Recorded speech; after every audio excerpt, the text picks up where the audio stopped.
Hey everyone, my name is Grace Wells, and in this video I'm going to teach you exactly how to make money as a photographer by transforming your photography hobby into a photography business. Now these are the exact techniques that I used to transition from someone who had never even owned a camera to someone who is booking paid photography gigs in under a year. So with my 3 tips, you're going to learn how to tailor your photography business not only to your talent but to the market in your area so that you can start making money faster. Let's do this. My first tip is to set yourself up for success. So even before you take that leap into the freelance photography world, there are steps that you can be taking already in building your portfolio to ensure that you get that paid work faster. And one of the things that you can be doing is thinking about, okay, what types of photography do I envision myself being paid for maybe in the next couple of months or years? And I can tell you that generally there are a few specific types of photography where it's much easier for an amateur photographer or a beginner photographer to transition from doing TFP shoots as a hobbyist to doing paid shoots as a professional.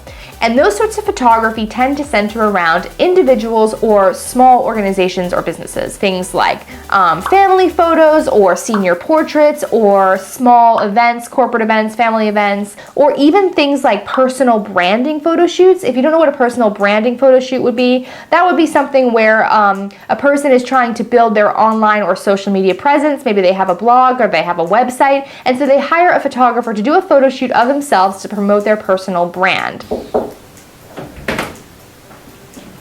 Are you shooting? I have a chicken cutlet parmesan.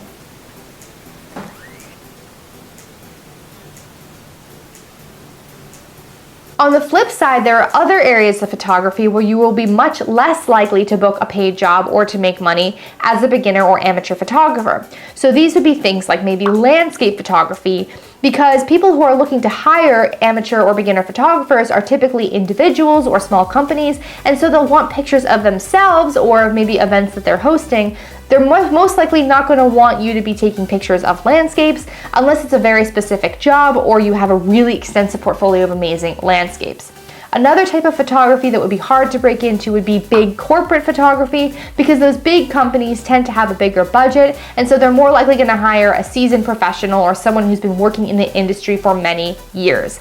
And then the last type of photography that I would really advise against doing as a beginner would be headshot photography. And headshot photography is actually relatively easy to break into because it's a one-on-one interaction. It's individuals hiring you to take photos of themselves, so it's more conducive to that kind of beginner amateur market. However, there's a lot of requirements on headshot photos in terms of lighting and quality and focal length and framing and things like that. And as a beginner doing your first couple of shoots, it might be very difficult or stressful to create a quality product within all of those restrictions and requirements. And when you're considering what type of photography is going to make you the most money or book you the most paid jobs, you also 100% need to consider the area in which you live and the market of the photography where you live. If you live in a rural area, for example, you might want to focus on things that have a consistency factor.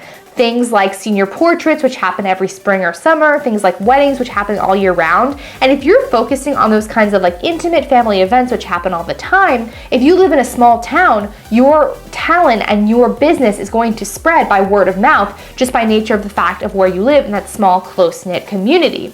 Whereas if you live in a more urban area, you might want to focus on things like personal branding, because lots of young professionals tend to live in urban areas. They're making their own websites, they're making their own blogs, and you can capitalize on that. And for me personally, I lived right next to a university because I was going to university at the time when I started my photography. So I was thinking about things that university students might need, like graduation photos, but also, event photography for student-run events, for university-run events, things like that. And once you have a clear idea of exactly what type of photography is going to make you the most money in your area, try to tailor your portfolio to that end goal. And I talk a little bit more about building and tailoring your portfolio in this video here, so definitely go and check that out. But in general, every single unpaid photo shoot that you do should be done with the intention of getting that paid job in the future. If you want to do event photography, go and shoot your best friend's birthday party. If you want to do senior portraits, go take some nice portraits of your friends or your family members or your sister or whatever. When you tailor your portfolio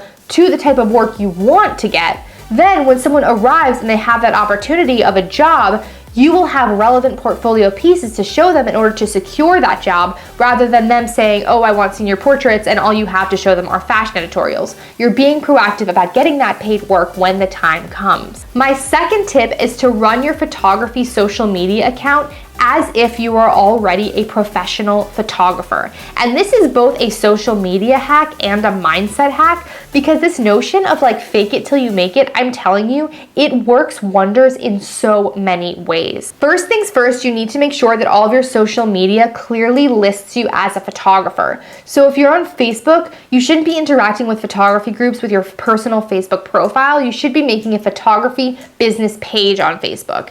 And for example, my photography business page, I have listed that page under the categories photography and videography, so that there's absolutely no uncertainty as to what my business is.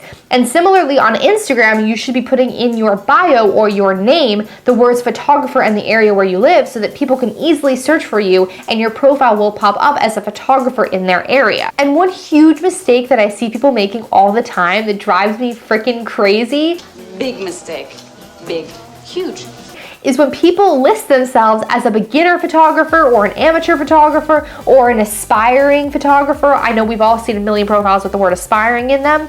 It's not a good idea. Imagine that you are a client and you're going onto Instagram and maybe you live in Kansas and you just got engaged, I don't know, and you want an engagement session. And you look for Kansas photographers on Instagram.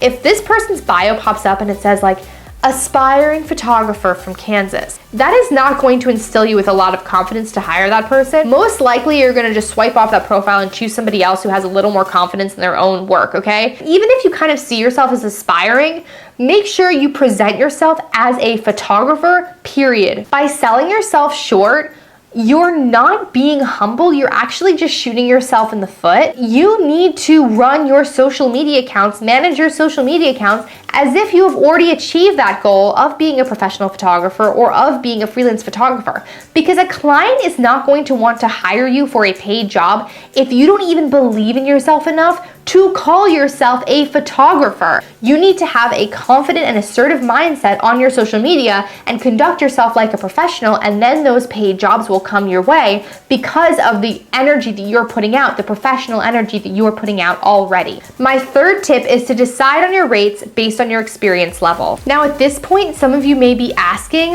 why on earth would I need to come up with my rates if I'm not even booking paid jobs? Excellent question, friend. The reason is simply that in the age of social media, your first paid gig could literally come tomorrow. And this was the case with my photography journey. My first paid job caught me completely off guard. I had been doing photography for like around 8 months at that point, but nothing serious, nothing paid, all just TFP on the weekends. And then out of the blue, someone texts me and they're like, I have a personal branding job that I want to do. What are your rates? And I'm like, rates? And this is a story that you hear a lot from photographers who have transitioned from that beginner photography phase into the professional photography world, is that you need to come up with your rates ahead of time. You need to have a sort of idea of what you're going to charge people, even if you've never done a paid job before, because if a job comes to you out of the blue unexpectedly, you don't want to miss out on that opportunity because you haven't thought about your rates ahead of time. Now, when I first got that DM for my first paid photography gig, I had absolutely no idea what my rates were going to be. I didn't even have a concept of what was normal for photographers to be making for that kind of a shoot.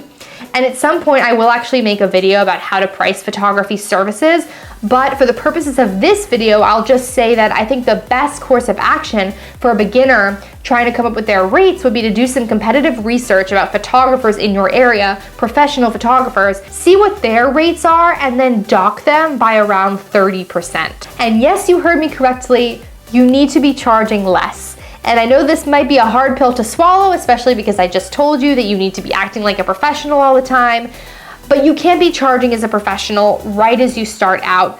Because at the end of the day, your first couple of paid shoots, I promise you, there will be some hiccups, there will be some bumps along the road, and it will be a learning curve, and you need to charge your client accordingly. You can't charge them as someone who has 20 years of experience, you need to charge them as someone who is just starting out. And trust me, not only is this more fair to your client, but it will actually just create so much less stress for you as the photographer, because if you're charging a premium rate, you have to reflect that in an impeccable product. And obviously you should be delivering the best quality product that you possibly can, but at the end of the day, you are still an amateur, you are a beginner, you don't have 30 years of experience.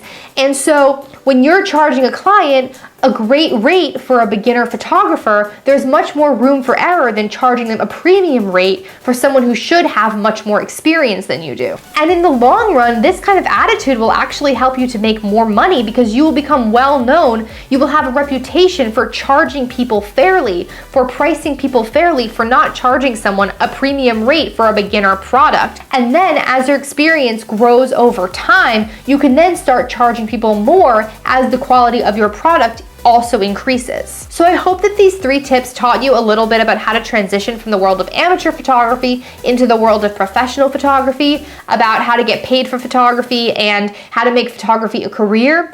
It's all about not only setting yourself up for success, but it's about optimizing your social media, and it's about charging competitive rates. And if you do those 3 things, not only will your freelance photography business grow faster, but you'll be able to make money doing the thing that you love, which in the end is what it's all about. Like, cheesy as it sounds, it's true. And if you want to learn more about making money doing the things that you love, definitely hit that subscribe button, hit that notification bell. And as always, thanks so much again for watching. Keep on shooting, and I'll see you next time.